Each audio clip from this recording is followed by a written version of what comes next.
네, 오늘 말씀은 요한복음 보겠습니다. 요한복음 2장 1절부터 11절까지 읽겠습니다. 사흘째 되던 날 갈릴리 가나에 혼례가 있어 예수의 어머니도 거기 계시고 예수와 그 제자들도 혼례의 청함을 받았더니 포도주가 떨어진지라. 예수의 어머니가 예수에게 이르되 저들에게 포도주가 없다 하니 예수께서 이르시되 여자여 나와 무슨 상관이 있나이까 내 때가 아직 이르지 아니하였나이다. 그의 어머니가 하인들에게 이르되 너희에게 무슨 말씀을 하시든지 그대로 하라 하니라. 거기에 유대인의 정결 예식을 따라 두세 통 드는 돌 항아리 6이 놓였는지라. 예수께서 그들에게 이르시되 항아리에 물을 채우라 하신즉 아기까지 채우니 이제는 떠서 연회장에게 갖다 주라 하시매 갖다 주었더니 연회장은 물로 된 포도주를 맛보고도 어디서 났는지 알지 못하되 물 떠온 하인들은 알더라.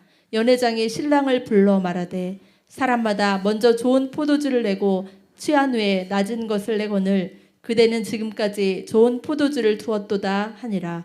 예수께서 이 첫 표적을 갈릴리 가나에서 행하여 그의 영광을 나타내심에 제자들이 그를 믿으니라. 아멘. 우리 5절 말씀을 한번 같이 읽어보겠습니다. 5절을 같이 읽겠습니다. 그의 어머니가 하인들에게 같이 이르되 읽을까요? 잠깐만요. 네, 5절 말씀 같이 읽겠습니다. 시작. 그의 어머니가 하인들에게 이르되 너희에게 무슨 말씀을 하시든지 그대로 하라 하니라. 아멘.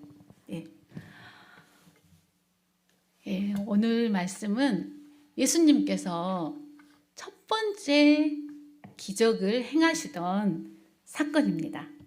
그래서 예수님이 이제 30살까지 아버지 집에서 목수일을 배우다가 사역을 정식적으로 시작하셨죠. 그래서 세례 요한이 주는 물 세례를 받으시고 그때 이후로 이제 제자들을 요한복음 1장에 보면은요 제자들을 부른 사건이 막 나와요.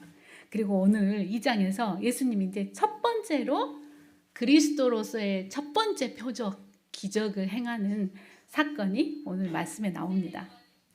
네, 말씀에서 2절 보면은 이게 지금 첫 번째 기적이 어디서 일어났습니까? 가나 혼인집이죠. 잔치집이죠. 네. 2절 말씀에서 보면 예수와 그 제자들도 혼례의 청함을 받았더니 요즘은 결혼식을 많이 못 가요. 갈수록 장례식장을 많이 가게 되는데 첫 번째 표적을 기적을 혼인집 결혼식장에서 행하신 거죠. 결혼식을 그때 당시에는 집에서 이렇게 했으니까 되게 오랫동안 2주 정도를 결혼식 잔치를 하는데 예수님의 첫 번째 표적이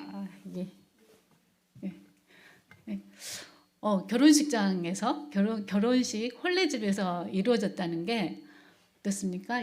혼례 장례식장하고 결혼식장 분위기는 되게 다르잖아요. 그래서 장례식장 가면은 굉장히 마음이 무거워지면서 어떻게 위로를 해야 될지 함께 뭔가 슬퍼해야 되고, 그런데 결혼식장은 굉장히 활기차고 거기에 소망도 넘치고 비전이 있고 웃음꽃이 피어나고 이렇잖아요. 그래서 예수님을 우리가 지난 주일 말씀에서 정말 신약 시대에는 구약 시대에는 하나님을 볼 수가 없었잖아요. 하나님 이렇게 하나님을 직접 보면 인간이 죽게 되기 때문에 그 영광을 볼 수가 없었는데 이 신약 시대에 예수 그리스도의 시대에 살고 있는 우리는 얼마나 감사해요. 바로 하나님이 성육신 하셔서 우리가 직접 예수님을 만나게 되고 또 성령을 통해서 느끼게 되고 이렇게 되잖아요. 그래서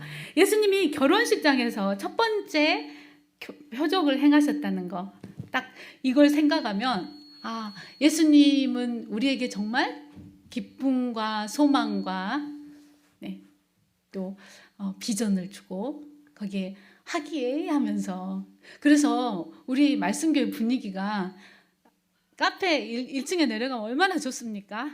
먹고 오늘 또 저녁을 같이 먹으면서 또 교제하고 그 분위기가 너무 좋은 것 같아요. 그래서 예수님은 참 저는 예수님을 깊이 만나기 전에 항상 두려운 하나님을 생각했어요. 나에게 벌을 주신 하나님, 심판 하나님을 생각했는데 예수님을 말씀 속에서 만나고 나니까 예수님 정말 나에게 기쁨을 주기를 원하시고 소망을 주기를 원하시고 내가 승리하기를 원하시고 그래서 예수님은 되게 온유하시잖아요. 온유하고 하니까 마음이 편하죠.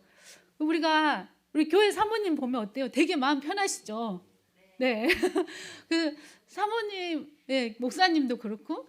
그래서 이런 예수님의 분위기는 이런 것 같아요. 정말 온유함과 평안함이 있고 기쁨이 있고. 예수님이 이렇게 혼인집에 갔는데 문제가 생겼습니다. 3절 말씀에서 보면 포도주가 떨어진지라. 이게 바로 문제였습니다. 팔레스타인 그쪽 예수님이 살고 있었던 그 지역에 이 포도주는 굉장히 중요한 것인 것을 여러분도 잘 아시죠. 그래서 물처럼 맛있는 음료잖아요. 워낙 물이 귀해서 이렇게 과즙을 짜가지고 과일에 과즙을 짜서 물을 대신하고 그랬는데 여기서 포도주가 떨어졌다는 것은 심각한 문제죠. 마치 지금 우리가 뭐 1층이나 3층에 정수기가 있는데 거기서 우리가 물을 마시고 또 커피도 타 먹고 이러는데 그 정수기가 고장나고 물이 안 나온다고 생각해 보세요. 주일날 이런 문제가 생기면 얼마나 심각합니까? 뭐 지금은 생수를 파는 데도 있지만 그 당시는 오직 했겠어요. 그래서 혼인집에서 포도주가 떨어져 버린 이 사건 굉장히 심각한 사건입니다. 그래서 여러분의 삶 속에는 그런 적이 없으신가요? 내가 이제 여기 계신 분들은 다 이제 연배도 있고 이제 어느 곳에서 어른처럼 이렇게 살아야 되잖아요. 어른이라는 것은 가서 그 분위기도 만들어줘야 되고 그러는데 어느 날 내 삶 속에서 에너지가 완전히 바닥이 나버린 거예요. 에너지가 바닥이 나서 아무것도 할 수 없을 때 바로 그것이 혼인집에서 포도주가 떨어진 것 같이 우리 해리 집사님 딱 오면은 목소리가 막 이렇게 높아가지고 막 인사해주면 되게 힘이 되거든요. 근데 어느 날 내가 힘이 쭉 빠져가지고 에너지가 완전히 바닥이 나서 인사조차도 할 수 없는 상황이 돼버렸다고 생각해 보세요. 그러면 진짜 심각해진 거죠. 네. 우리는 이런 경험들이 가끔 있는 것 같아요. 내 인생 속에 내 삶 속에서 포도주가 떨어져 버린 나에게 내 안에 에너지와 활력이 떨어져 버린 그 사건. 여러분 그런 상황을 안 만나신 분들은 거의 없을 것 같아요. 여기가. 근데 저도 그런 경험이 있어요. 자 우리 목사님들은 우리 조 목사님이 완전히 에너지가 바닥이셔가지고 말할 기운조차 없고 사모님도 그러신다면 얼마나 심각한 상태예요. 저도 그런 상태가 있었어요. 목사님은 절대 에너지가 안 떨어지셔. 아니죠. 우리가 인간이기 때문에. 이거 굉장히 심각한 상태다. 그러면 여러분 이런 상황에서 여러분들은 어떻게 하십니까?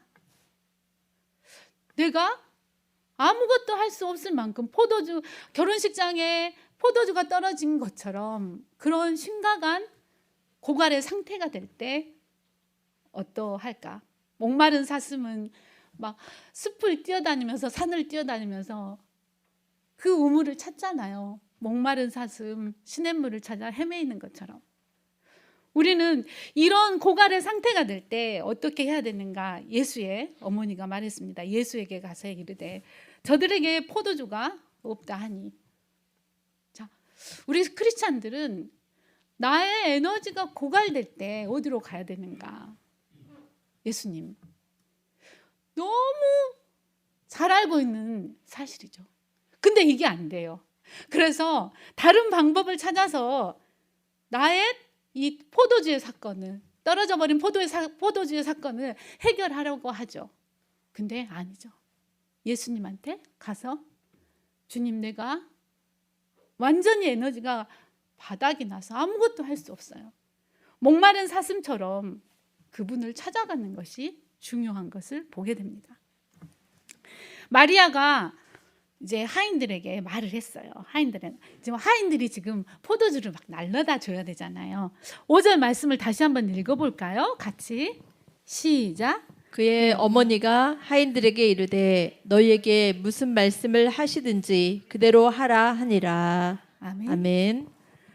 자, 이제 하인들에게 이 포도주가 떨어진 사건에 대해서 마리아 너 예수님께 이거를 말씀을 드리고 나서 하인들에게 명령을 하죠. 너희에게 무슨 말씀을 하시든지 그대로 행하라. 이게 우리 삶의 답이라는 사실입니다. 예수님 너무 저는 힘들어요. 너희에게 무슨 말씀을 하시든지 그대로 행하라. 이렇게 우리를 향해서 하나님은 마리아를 통해서 말씀을 하시는 것 같아요. 자, 예수님이 이 하인들에게 뭘 명령했습니까? 7절을 보겠습니다. 두 가지를 명령했는데 항아리에 물을 채우라 라고 했어요. 자, 그 항아리가 무슨 항아리였습니까? 그 집에는 보통 이렇게 결혼식장에는 연회장에 거기 물이 없잖아요. 사람들 오면 손을 씻어야 되고 이러니까 연회장에는 큰 항아리들을 이렇게 준비를 해놨다는데 여기에도 6개의 항아리가 있었다고 그러죠. 그래서 6절 말씀에서 보면 이에 거기에 정결 예식을 따라서 이제 손님들이 오면 거기서 씻을 수 있도록 두세 통 드는 돌 항아리 6개가 있었다. 자, 이 항아리가 보면 어느 정도 크기냐면 항아리가 작은 것은 77리터부터 시작하고 115리터 정도 된대요. 그림이 안 그려지시죠?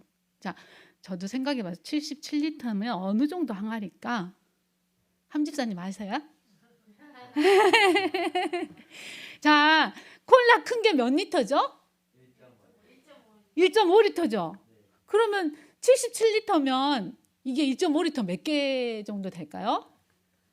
계산이 안 돼요. 자, 1.5리터. 자, 저기 콜라가 큰 게 2리터라고 생각했을 때 2리터 10개가 지금 이게 77리터가 뭐예요? 2리터짜리를 이제 뭡니까? 77 나누기 2를 해보세요. 3개가 아니라 콜라 30몇 병, 그 다음에 큰 거는 115리터니까 어때? 이게 몇 병이야? 57개. 자, 콜라, 50, 계산하셨어요? 네. 그러니까 120개가 있다 그러면 이게 120리터면은 2리터짜리 뭡니까? 260. 2리터, 콜라가 2리터라고 생각했을 때 60개가 있는 거예요. 엄청 크죠. 그러니까 이게 6개나 있어요. 근데 갑자기 예수님이요, 이 물 항아리를 채우라는 거예요. 아니 지금 포도주가 없는데 물 항아리를 채우라고 하시는 거죠. 이해가 안 되잖아요. 참 하나님은요 이해 안 되는 명령하실 때가 꽤 있으세요. 어때요? 실로암 못에 가서 눈을 뜨게 된 그 시각장애인 있죠. 아니 손에다 이렇게 흙을 이겨가지고 침을 탁탁탁 뱉어가지고 눈에다 발라가지고 야, 너 실로암 못에 가서 씻어. 얼마나 말이 안 된 소리가. 뭐 이렇게 해서 눈 뜰 수 있을까? 하나님은 참 우리가 이해할 수 없을 때가 있어요. 예수님이 이 하인들에게 아니 이게 포도주 항아리도 아니고 그 손님들이 씻으라고 준비해 놓은 물 항아리에다가 물을 갖다 채우라는 거예요. 보통 여러분이 하인이라고 했을 때 이걸 순종할 수 있었을까요? 그죠? 우리 함집사님처럼 순하신 분도 순종 못 하겠다는데 정말 우리는 납득되지 않은 일에 대해서 얼마나 제가 열을 좀 잘 내는데 오늘 또 이렇게 생활이동지원센터에서 문자가 와가지고 우리 바우처 택시를 어떤 사람이 이제 뭐 이렇게 지켜야 될 준칙에 대해서 왔는데 좀 너무 이해가 안 된 부분이 있어서 순간 제가 이게 왜 그러는 거야? 이렇게 하는데 정말 예수님도 이 하인들에게 이해할 수 없는 명령을 항아리에 물을 채워라. 그 6통 다 채워라. 항아리 6개가 있는데 한 개만 채우는 게 아니라 그거 있는 거 가득 채워라. 이렇게 하셨습니다. 그리고 그랬는데 이 하인들이 어떻게 했어요? 아기까지 채우니라고 했죠. 정말 이 하인들은 저는 그런 생각이 들어요. 마리아가 교육을 정말 잘 시켰다. 이 하인들이 이렇게 순종할 수 있었던 것은 어떻게 됩니까? 마리아가 지금 중개자 역할을 했는데 마리아가 참 교육을 잘 시켰다. 너희가 이해되지 않는다 할지라도 그분의 말씀이 어떤 말씀을 주시든지 너 가서 그분이 말씀하신 대로 지키라는 거죠. 그래서 이 하인들이 정말 아기까지 채웠다는 것은 뭐예요? 이 항아리 끝에 있잖아요. 끝에까지 가득 채운 거예요.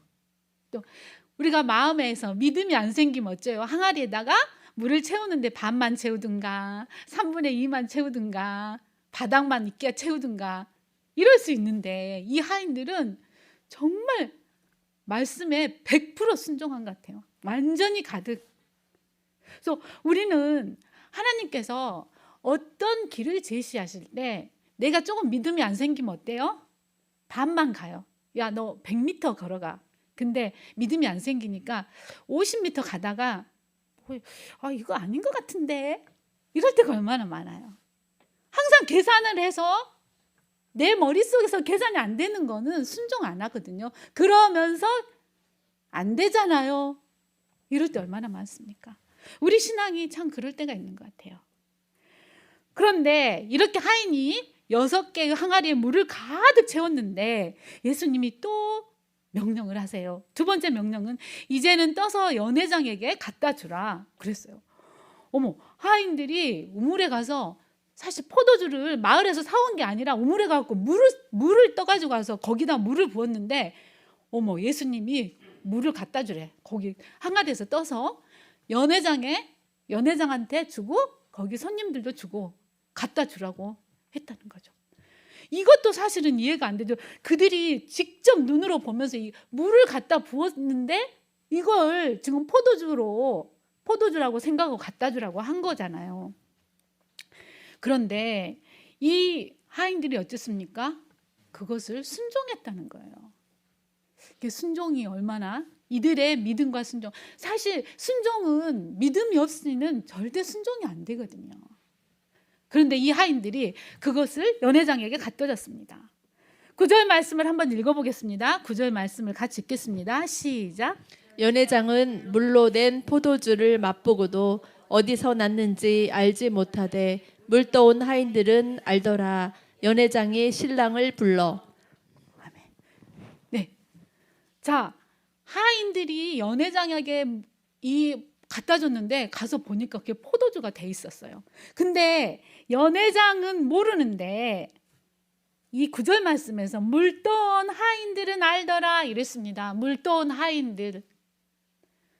우리는 예수님의 능력을 체험하고 싶어 하는데 바로 이 물 떠온 하인들은 특별히 말씀하셨어요. 왜 물 떠온 하인들은 알더라였을까요?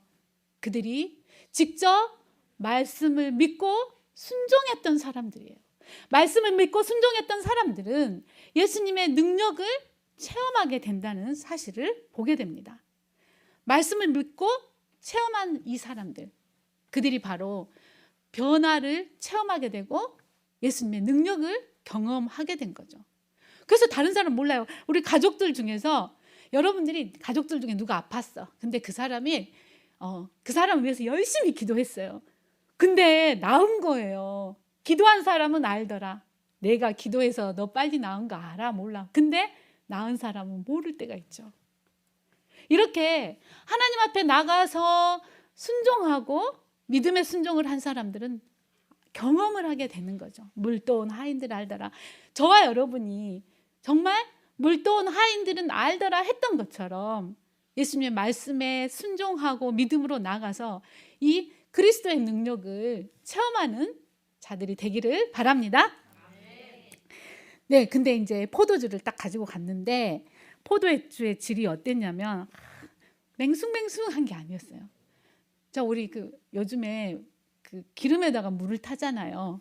그러면 예수님의 이 기적은 어때요? 연회장이 신랑을 불러서 말을 합니다. 10절 한번 같이 읽어볼까요? 같이 읽겠습니다. 시작. 말하되 사람마다 먼저 좋은 포도주를 내고 취한 후에 낮은 것을 내거늘 그대는 지금까지 좋은 포도주를 두었도다 하니라. 아멘. 아멘. 아멘. 보통은 우리가 처음 식을 시작할 잔치를 시작할 때는 막 좋은 거 많이 하는데 밑으로 갈수록 바닥으로 갈수록 이렇게 전라도 말로 처진거리라고 하는데요. 뭐 그게 불순물이 섞여진 것들이나 뭐 이렇게 찌꺼기들 많은 이런 거 갖다 주는데 이 연회장이 너무 놀란 거 신랑을 불러가지고 야 다른 잔치집은 보통 가면 처음에는 좋은 거 나오다가 다음에는 좀 이제 물을 좀 부족하면 물을 섞는다든가 이런 식으로 해가지고 굉장히 질이 안 좋은 것들을 주는데 어떻게 당신 그대는 지금까지 좋은 포도주를 뒀도다라고 말을 합니다. 네, 그래서 예수님이 능력으로 만드신 이 포도주는 어째요? 완전히 질 좋은 포도주인 것을 보게 됩니다. 우리는 오늘 말씀을 통해서 포도주의 문제를 예수님께 아뢰야 된다는 사실을 보게 됩니다. 저와 여러분의 포도주가 떨어진 문제, 딴 사람하고 의논하지 말고 일단 하나님 앞에 이 문제를 가지고 나가는 겁니다. 하나님, 내 삶의 에너지가 떨어져 버렸어요. 내 삶의 기름이 떨어져 버렸어요. 굉장히 심각한 문제입니다. 크리스찬에게 에너지 떨어진 거, 포도주가 떨어진 것과 같은 그런 심각한 문제죠. 이러한 문제를 가질 때 예수님께 나가는 것이 중요하죠. 그리고 자, 예수님께 나갔으면 어때요? 말씀을 들어야 되는 거예요. 우리는 기도만 하고 성전에 가서 계속 하나님 이 문제를 놓고 기도를 하는데 어때? 그 다음에 기도를 했으면 어때요? 말씀을 들어야 되겠죠. 예수님 뭐라고 하신가를 봐야죠. 그러니까 말씀을 안 보고 기도만 하시는 분들이 계세요. 저도 과거에 그랬던 것 같아요. 주구장창 기도만 하고 앉아 있는 거야. 말씀과 상관없는 기도를 하죠. 말씀과 상관이 없다는 것은 어쩌면 내 생각과 내 문제만 아랠 뿐이지 하나님이 나에게 무엇을 말씀하시는가를 봐야 되는데 자, 말씀을 듣는 것이 중요합니다.